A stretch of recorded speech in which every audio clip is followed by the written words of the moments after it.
The giant ship appeared without warning in Earth's sky. It was huge, with dark metal that seemed to swallow light rather than reflect it. People around the world stopped and stared up at it.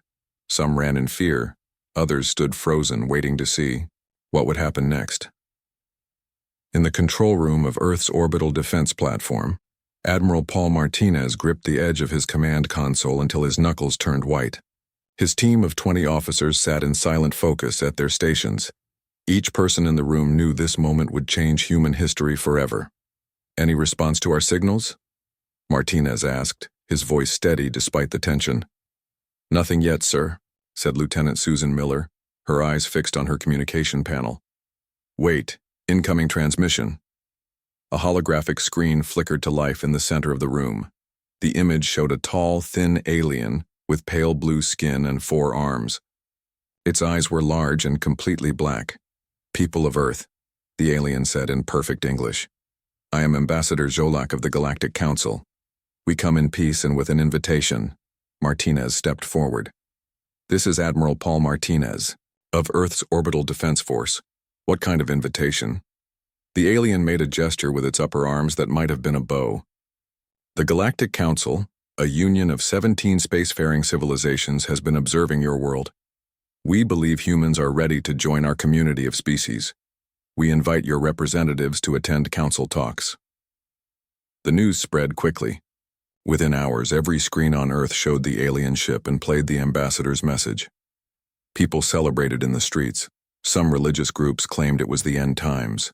Scientists debated what technologies the aliens might share. President Diane Carroll called an emergency meeting with world leaders. After 3 days of arguments and discussion, they reached a decision. Earth would send 3 representatives: Admiral Martinez for his military experience, Dr. Olivia Wright, a brilliant scientist who specialized in biology, and Jack Nelson, Earth's best diplomat. "I don't like this," Martinez said as he packed his bag in his Washington apartment. His wife Karen sat on the bed watching him. "You don't trust them?" she asked. Martinez folded a uniform and placed it carefully in his case. "They show up out of nowhere with technology far beyond ours and suddenly want to be friends. In my experience, when someone much stronger than you offers friendship, they usually want something." Karen stood and straightened his collar. "Then it's good they're sending you to find out what that something is." 2 days later, the 3 humans boarded a small shuttle that took them to the massive alien ship. Inside, the corridors were tall and wide, filled with strange smells and sounds. Ambassador Zolak led them to their quarters. "The journey to Centaurus Station will take 12 Earth days," the ambassador explained. "You will have access to our ship's public areas and information systems to learn about council species and customs." Dr. Wright spent most of the journey studying alien biology in the ship's database. She was a small woman with quick movements and curious eyes that missed nothing. Every night she shared her findings with Martinez and Nelson. "Their technology is amazing," she told them on the 4th night, her eyes bright with excitement. "Their medicine alone could end most diseases on Earth." Jack Nelson wasn't as impressed. The tall, dark-skinned diplomat had negotiated peace between warring nations and always looked for hidden motives. "But notice what information they restrict," he said. "Nothing about military capabilities. Nothing about how their government really works. Nothing about conflicts between council species." Martinez nodded. "And have you noticed how the crew watches us? Not with curiosity, but with caution, like we might be dangerous." When they finally arrived at Centaurus Station, they understood why. The station was enormous, a spinning wheel in space with thousands of aliens from dozens of species. As they stepped off the ship, they saw 2 other groups being escorted similar to them. "Who are they?" Wright asked their guide, a junior assistant to Zolak. "The crystal formations are the Voss delegation. The group of connected orange beings are the Raxari," the assistant explained. "They are also candidate species being considered for probationary status." Nelson raised an eyebrow. "Probationary?" Ambassador Zolak spoke of membership, not probation. The assistant blinked several round eyes. "All new species begin as probationary members. This is standard. They were led to a large meeting chamber, where representatives from all 17 council species sat in elevated seats. Ambassador Jolak stood on a central platform. "We welcome the 3 candidate species," Jolak announced. "The Voss, who have waited 300 years for consideration, the Raxari, who have waited 120 years, and humanity, whose unusual development has warranted special acceleration of their invitation." This announcement caused immediate murmuring among the council members. Some looked angry. Martinez noticed how the Voss crystals vibrated in what might be frustration. The connected Raxari beings seemed to pulse with emotion. "Why the special treatment for humans?" asked a large reptilian council member. Jolak made a gesture with all 4 arms. "Humans possess unique adaptive qualities that may benefit the council. Their recent technological progress has been concerning in its speed. We believe closer observation and guidance is prudent." Martinez felt a chill run down his spine. This wasn't an invitation to join a community. It was a move to control, a potential threat. The talks began the next day. Each candidate species was presented with a different set of terms for joining the council. Nelson quickly noticed that Earth's terms were far more restrictive than the others. "They want access to all our research," Nelson whispered to Martinez during a break. "They want the right to veto any technological development they deem destabilizing. They want military personnel stationed on Earth to assist with integration." Martinez nodded grimly. "Not just allies. They want oversight, control." That evening, a junior representative from a jellyfish-like species approached them in their quarters. "I shouldn't be telling you this," the alien said, its transparent body pulsing with light. "But many younger council members disagree with how you're being treated. Humans aren't the first adaptive species the council has managed." "Managed?" Wright asked. "Contained," the alien clarified before quickly leaving. Later that night, the 3 humans gathered in Martinez's room, speaking in whispers. "We are not being offered membership," Martinez said. "We're being offered a cage with a nice view." Wright looked through her notes. "Their technology could help Earth so much, though." "At what cost?" Nelson asked. "Our freedom to develop on our own terms, our right to defend ourselves?" Martinez stared out the window at the stars. "We need to be very careful about what we agree to here. The future of Earth depends on it." What they didn't know was that their caution was exactly what worried the council most. Of all the species they had encountered, humans were among the most suspicious, the most questioning, and potentially the most dangerous, if they felt threatened. The real negotiations had only just begun. The second week of talks began with a tour of Centaurus Station. The human delegation followed their guide through wide hallways, filled with aliens of all shapes and sizes. Dr. Wright recorded everything with small camera glasses, amazed by the variety of life forms. "This is the public archive," said their guide, pointing to a large doorway. "Here, all species can learn about council history and member civilizations." Dr. Wright's eyes lit up. "May I spend some time here?" The guide hesitated, then nodded. "Of course, public areas are open to all visitors." While Wright explored the archives, Martinez and Nelson attended another meeting with the council representatives. The terms offered to Earth remained harsh. Any human ships would need council approval to travel beyond Mars. Earth would have to accept alien advisors in all major governments. Most concerning, Earth would need permission to develop any new weapons or space technology. "These terms are not open for negotiation," said Jolak. "They are standard for developing species." Nelson leaned forward. "Yet the Voss and Raxari are being offered better terms. Why?" A reptilian council member named Sektar hissed. "Their species are predictable. Yours is not." That evening, the 3 humans met in Wright's room. She had dark circles under her eyes after spending all day in the archives. "You won't believe what I found," she said, connecting her datapad to the room's display. "The council has encountered humans before." Martinez frowned. "That's impossible." Wright displayed ancient star charts on the screen. "Not modern humans from Earth, human colonies spread throughout the galaxy. According to these records, an ancient civilization called the Precursors took early humans from Earth thousands of years ago and settled them on different worlds. What happened to these colonies? Nelson asked. Wright's face grew grim. All of them were contained by the Council. Some were restricted to their planets. Others were given technology that made them dependent on Council supplies. A few were simply removed. Nelson pulled out his own datapad. That explains some things. I've been analyzing the trade agreements they offered us. Earth would become completely dependent on Council technology within 10 years. And look at this hidden section. They can shut down any technology they give us if we don't follow their rules. Martinez paced the room. But why? What are they so afraid of? I think I know, Wright said. I found research reports about human adaptability. When other species are given new technology, they use it as instructed. Humans take it apart, figure out how it works, and make it better. The Council sees this as dangerous. The next morning, Martinez requested a private meeting with Ambassador Zolak.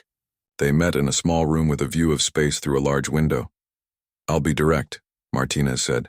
We know about the other human colonies and how the Council contained them. We know the real purpose of these talks. Zolak's black eyes revealed nothing. Then you understand the necessity of these measures. What I understand is fear, Martinez replied. You're not afraid of what humans are. You're afraid of what we might become. The four-armed alien was silent for a long moment. Humans are unique in our experience. Most sentient species evolve along predictable paths. Their development can be calculated, their reactions anticipated. Humans are different. Different how? Zolak moved to the window. Your adaptability exceeds all known parameters. Your genetic code allows for rapid environmental adaptation. Your psychology embraces change rather than fearing it. Most concerning, your species masters and improves alien technology at alarming speeds. And this makes us a threat? It makes you unpredictable, Zolak said. Some Council species see humans as a danger that must be controlled. Others see you as assets to be used against their enemies. None see you as equals. Martinez felt cold anger building inside him. You never intended to offer real membership. We offered the only terms possible for a species like yours, Zolak replied. The Council has preserved peace for 12,000 years by managing dangerous elements. Martinez stood. And now you want to manage us. That night, Martinez gathered Wright and Nelson in his quarters. Security devices they had brought from Earth would prevent the Council from listening to their conversation. They see us as either a threat or a tool, Martinez told them. Nothing we say will change the terms they're offering. Wright looked troubled. But their technology could help Earth so much. At the cost of our freedom, Nelson said. And once we accept, there's no going back. So what do we do? Wright asked. Martinez looked at each of them. We do something no species has ever done before. We walk away. Just leave the talks? Nelson frowned. They might see that as hostile. Not if we do it right, Martinez said. No threats, no anger. We simply thank them for the invitation and decline their terms. The Council won't like it, Wright warned. They already don't like us, Martinez replied. At least this way we keep our independence. They spent hours planning their approach. Nelson wrote and rewrote the speech they would deliver. Wright downloaded as much information as she could from the public archives. Martinez prepared for possible security problems if the Council tried to stop them from leaving. The next morning, the human delegation entered the Council chamber. The alien representatives fell silent as Martinez stepped forward to speak. Representatives of the Galactic Council, he began, his voice steady and strong. We came here hoping to find friendship among the stars. Instead, we found fear disguised as benevolence. Murmurs spread through the chamber. The Voss crystals vibrated rapidly. The Raxari collective pulsed with what looked like surprise. Earth appreciates your invitation, Martinez continued. But we must decline the terms offered. Humanity will find its own path among the stars, one where we are not contained or controlled. Zolak stood. You cannot simply walk away from these talks. No species has ever rejected council membership. Then we will be the first, Martinez replied calmly. We will depart tomorrow. Our ship is prepared. The council erupted in chaos. Some representatives shouted, others huddled in urgent discussion. A few sat in shocked silence as the human delegation left the chamber. Nelson whispered, I've never seen anything like this. They genuinely didn't expect us to say no. Back in their quarters, they received an urgent message. 3 junior representatives from different council species wanted to meet in secret. Should we trust them? Wright asked. Martinez considered. We need all the information we can get before we leave. Let's hear what they have to say. They didn't know it yet, but their decision to walk away would change the course of galactic history. The council had never faced a rejection before, and they had no procedures for handling it. By the next day, the ripple effects of humanity's choice would be felt throughout the stars. The 3 junior representatives arrived at the humans' quarters after midnight. One looked like a tall insect with 4 arms and compound eyes. Another resembled a small bear with blue fur. The third was almost human in appearance except for purple skin and 6 fingers on each hand. We risk much by coming here, said the insect-like alien. My name is Trizix. These are Moro and Vela. We represent younger members of our species who disagree with the council's approach. Nelson invited them in. What approach is that exactly? The blue-furred Moro spoke softly. The old way. Contain any species that might upset the balance of power. The council has done this for thousands of years. But walking away changes everything, said Vela, the purple-skinned alien. If you leave, the council has no control over Earth's development. That's the idea, Martinez said. Vela shook her head. You don't understand. Some powerful council members will see this as a threat. They might decide to use more direct methods to contain humanity. Wright's eyes widened. You mean military action? Against Earth? It has happened before, Trizix said. Not often. But when the council truly fears a species, Martinez's face hardened. Then we need to prepare Earth's defenses. There's another option, Moro suggested. Don't go straight back to Earth. If you visit neutral trading hubs and independent worlds first, you could find allies and information. The council won't expect that. And it gives Earth time to prepare, Nelson added, understanding the strategy. Trizix handed Wright a small device. This contains safe routes and contacts outside council space. Use it carefully. After the junior representatives left, the humans discussed their options until dawn. When morning came, they packed quickly and headed to the docking bay where their shuttle waited. A crowd had gathered. News of the humans' decision had spread throughout the station. The Voss and Raxari delegations stood watching, their postures suggesting intense interest. Ambassador Zolak met them at the shuttle. The council requests you reconsider. We can discuss better terms. Too late for that, Martinez said. Your true intentions are clear now. Then at least return directly to Earth, Zolak urged, for your own safety. Nelson smiled politely. We appreciate your concern, but we'll choose our own path. As they boarded the shuttle, a tall crystal Voss approached Martinez. The translator device converted vibrations into words. You have shown great courage. The Voss will remember. The shuttle departed, leaving the Centaurus station behind. Once they were safely away, Martinez revealed the new plan to their human pilot, Captain Frank Rogers. We're not going straight back to Earth, Martinez explained. Set course for the Freeport trading hub in the Rigel sector. Rogers raised an eyebrow. That's outside council space, might be dangerous. Everywhere is dangerous now, Martinez replied. But we need allies and information before we return home. Meanwhile, on Centaurus Station, the council meeting room erupted in chaos. Representatives shouted over each other, pounding tables and gesturing wildly. This is unprecedented, bellowed Sektar, the reptilian counselor. No species rejects council membership. Zolak stood in the center, trying to maintain order. We must respond carefully. Humans are unpredictable. A floating orb representing the collective consciousness of the Moravian species pulsed with red light.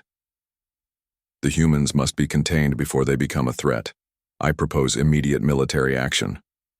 To attack a species for walking away from talks, countered a small, aged alien with gray skin. That violates our own laws. I cannot support this. The debate raged for hours. During a break, Zolak noticed something troubling. The Voss and Raxari delegations were in deep conversation. Their translators were turned off, preventing others from understanding them. Later that day, the Voss delegation made a surprising announcement. In light of recent events, we wish to review the terms offered to us.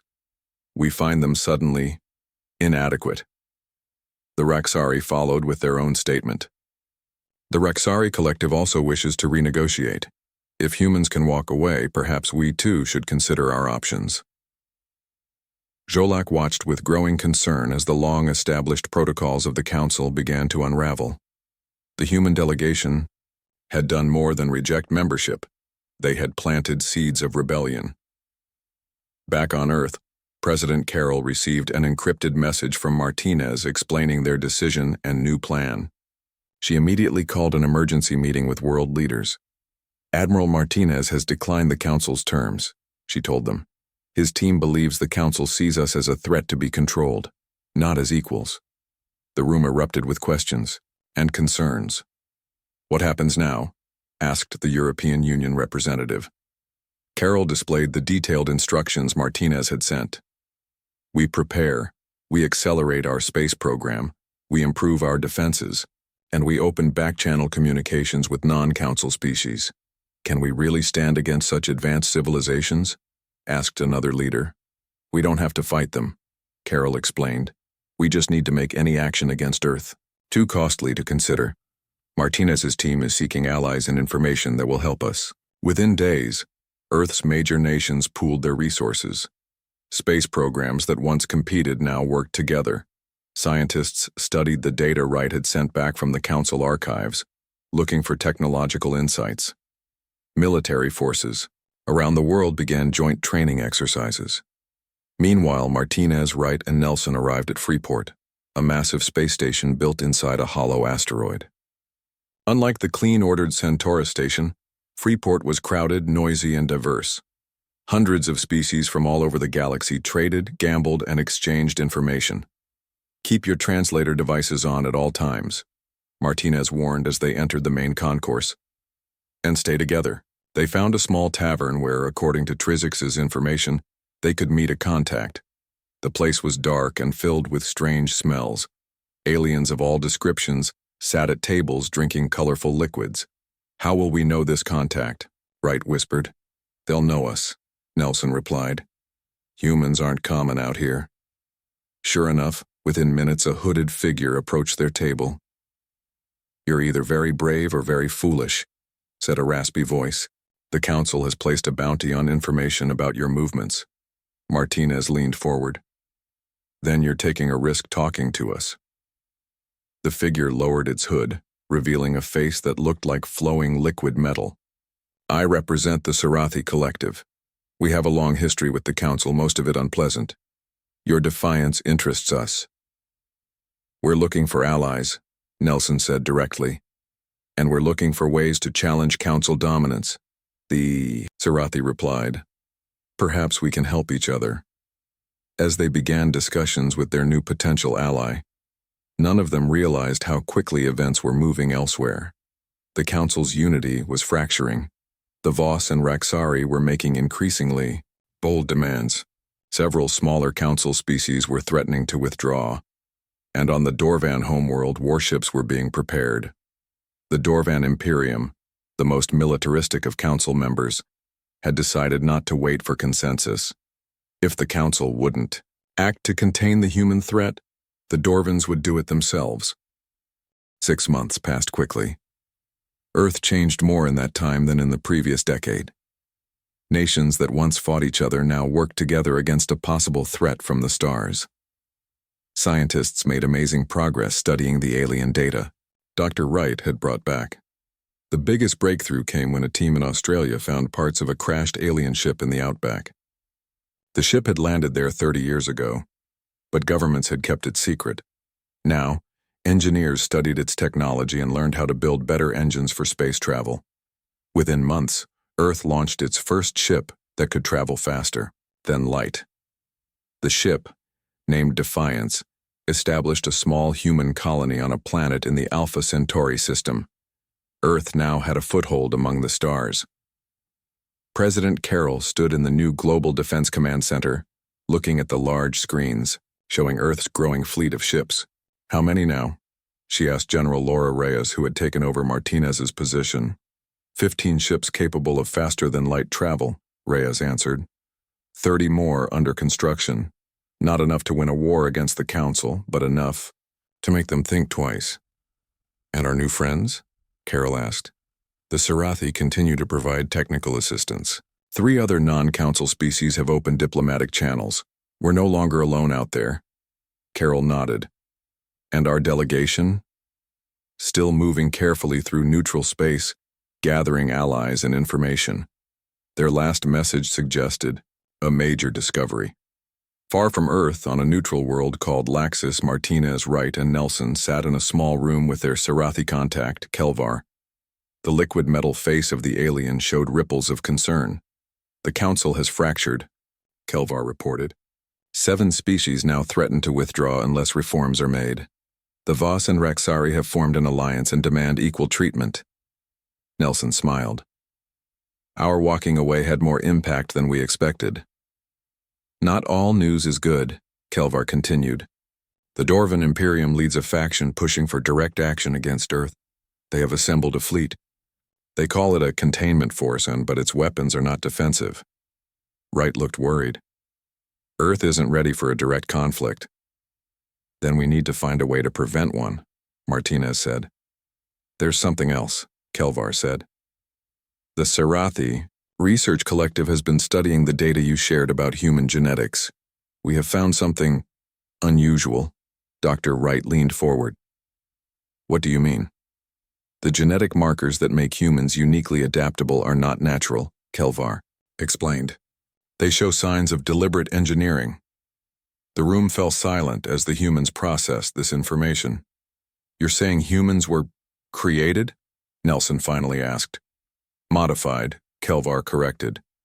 "The base species evolved naturally, but at some point approximately 50,000 years ago, your ancestors were genetically altered by an advanced civilization.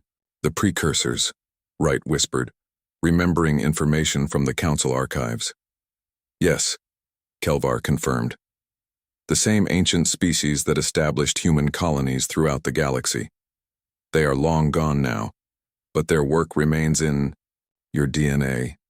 Martinez frowned. "Why would they do this? What purpose were we modified to serve?" "The Council archives refer to humans as inheritance vessels," Kelvar said. "We believe the precursors encoded something important within human genetics. Something meant to be carried forward.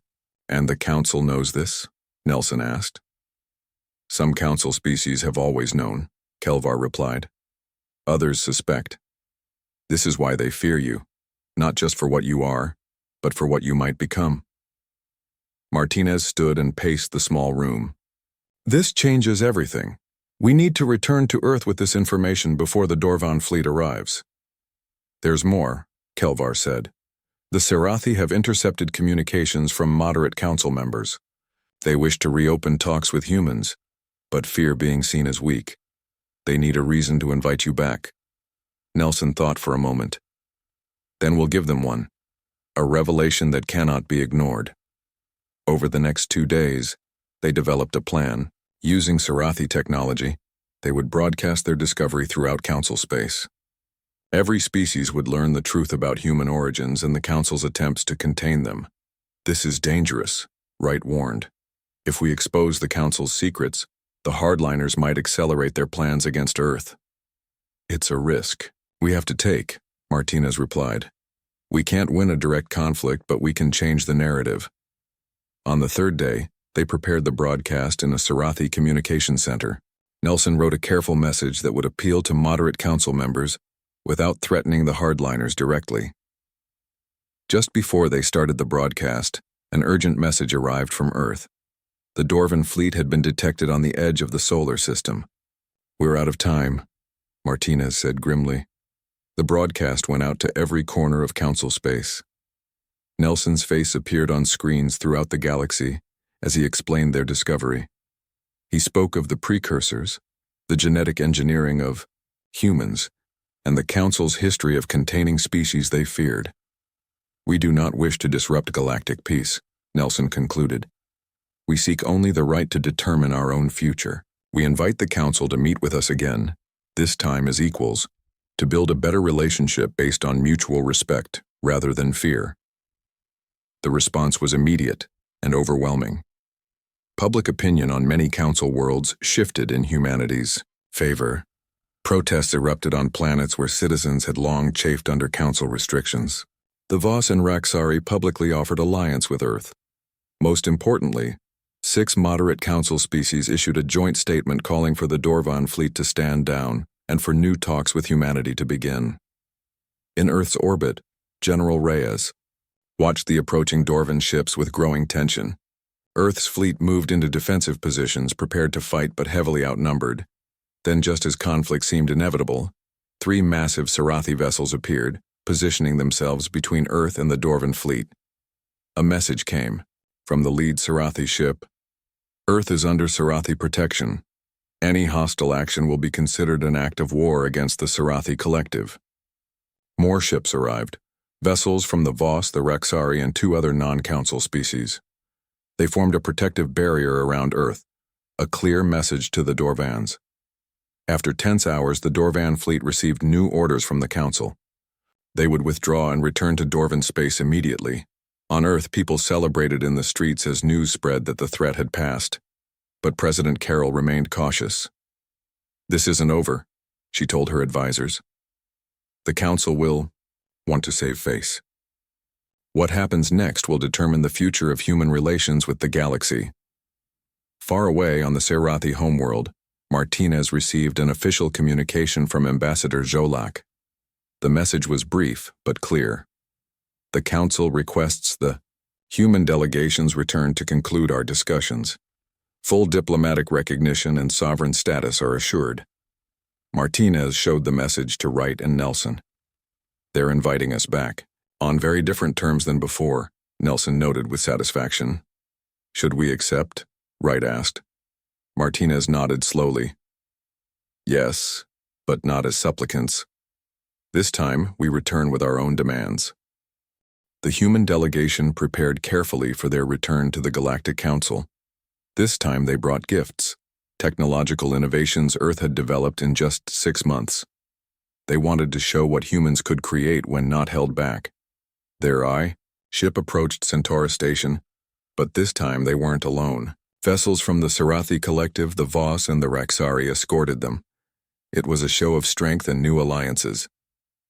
"Quite different from our first arrival," Nelson said as they watched the station grow larger in the view screen. Wright nodded. "I remember feeling so small and overwhelmed. Now I feel like we belong here." Martinez finished her thought.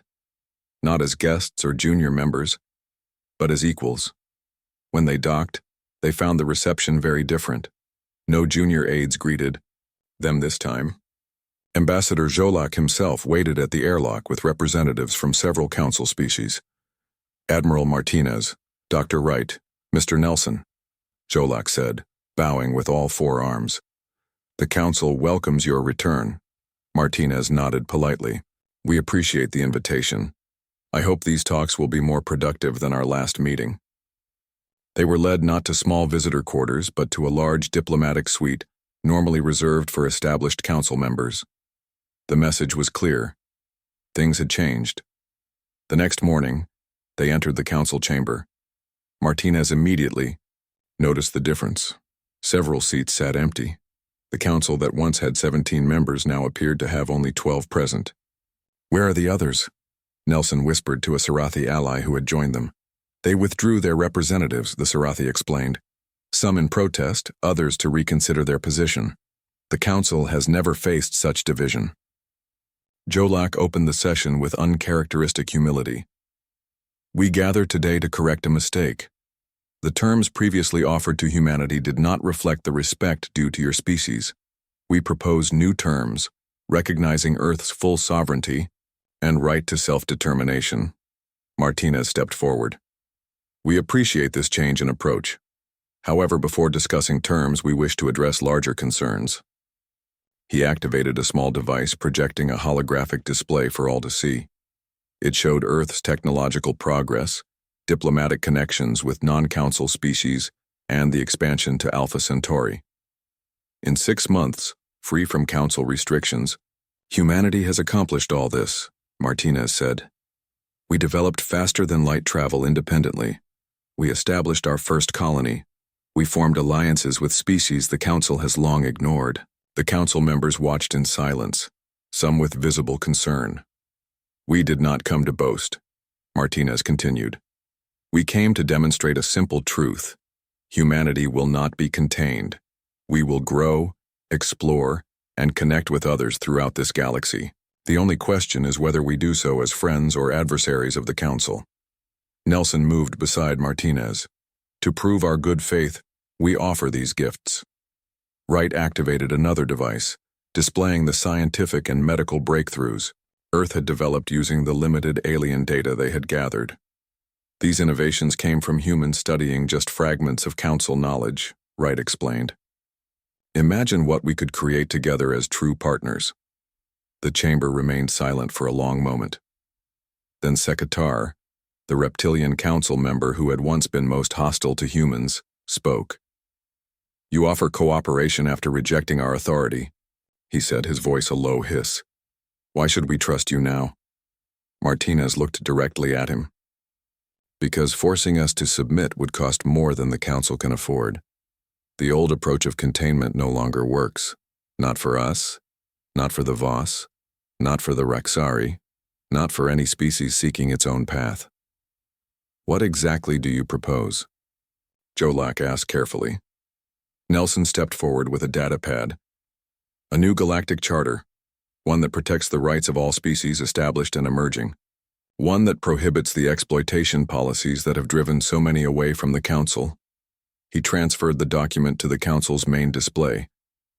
We have drafted this with input from the Voss, the Raxari, and other species who have long sought reform. The chamber erupted in overlapping voices. Some council members objected loudly.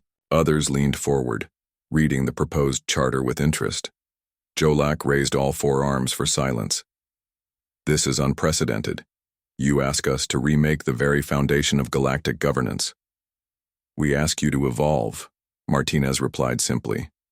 As we all must. A small elderly council member with gray skin and wise eyes spoke up. I have served on this council for 300 years. I have seen our influence slowly decline as we cling to old ways. Perhaps it is time to listen to new voices. Over the next 3 days, the debate continued. The human delegation met with individual council members answering questions and addressing concerns. Wright spent hours explaining the scientific and genetic discoveries they had made. Nelson used all his diplomatic skill to build support for the new charter. On the 4th day, a preliminary vote was held.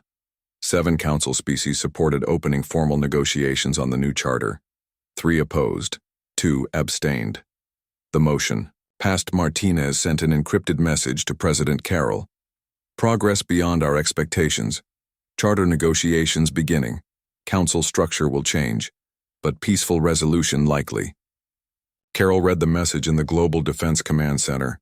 She smiled at General Reyes. It seems our delegation has achieved the impossible. Not impossible, Reyes replied. Just very human. We faced a problem, adapted, and found a new path forward. On Centaur Station, the human delegation watched as representatives from the Voss, Raxari, and several non-council species arrived to join the charter negotiations. Among them were younger members of council species, including Trizix, Moro, and Vela, who had warned the humans before their departure. You have started something remarkable, Vela told Martinez as they watched ships arrive at the station. Many of us dreamed of reform, but lacked the courage to challenge the old order.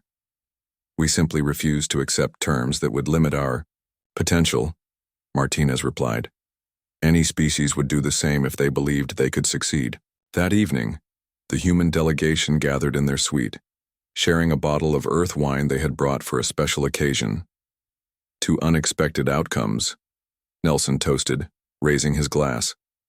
When we walked away 6 months ago, I never imagined we'd return to help remake the council, Wright said. Martinez looked out the viewport at the stars. We walked away not because we rejected cooperation, but because we rejected control. There's a big difference. Do you think it will really work? Wright asked. A new charter? A reformed council? It won't be perfect, Martinez admitted. Change never is. But it's a beginning. Nelson raised his glass again. To beginnings, then. Across the chamber, a message arrived from Earth. It contained detailed scans of the precursor genetic markers found in human DNA. Scientists had begun to decode their purpose. The first translations suggested not a weapon or a tool as many had feared, but something else entirely. The precursors had encoded a message in human genetics, passed down through countless generations. The message was still being translated, but its first words were clear enough. To those who inherit the stars, build better than we did, learn from our mistakes. The galaxy belongs to no one species, but to all who share in its wonder. As Wright read those words, she felt a chill of understanding. Humans hadn't been engineered as weapons or tools. They had been created as messengers, carrying forward a hope for something better than what had come before. The next morning, as they entered the newly formed Charter Council chamber, the human delegation carried not just Earth's hopes, but perhaps the dreams of an ancient civilization as well. Whatever the future held, humanity would face it standing tall among the stars, neither masters nor servants, but partners in a vast, complex, and ever-evolving galaxy.